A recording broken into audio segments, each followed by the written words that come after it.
Предеклариране на имот. Предеклариране на имот се налага в няколко основни случая, свързани с промяна в собствеността или характеристиките на имота. Това се прави пред съответната община, обикновено в отдел местни данъци и такси. Основните случаи, когато трябва да се предекларира имот, включват промяна в собствеността, ако имотът е продаден, дарен или получен по наследство. Новият собственик трябва да го декларира в общината.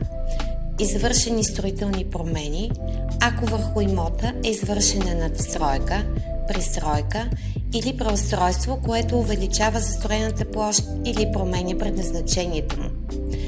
Смяна на предназначението, например, ако жилище бъде превърнато в офис или обратно.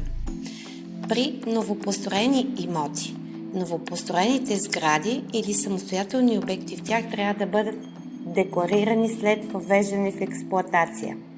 При грешка или несъответствие в предходна декларация, ако се установи, че има неточности в данните за имота, е необходимо да се подаде коригираща декларация. Срокът за предеклариране обикновено е до 2 месеца след настъпване на промяната. Ако това не бъде направено в срок, може да има санкции.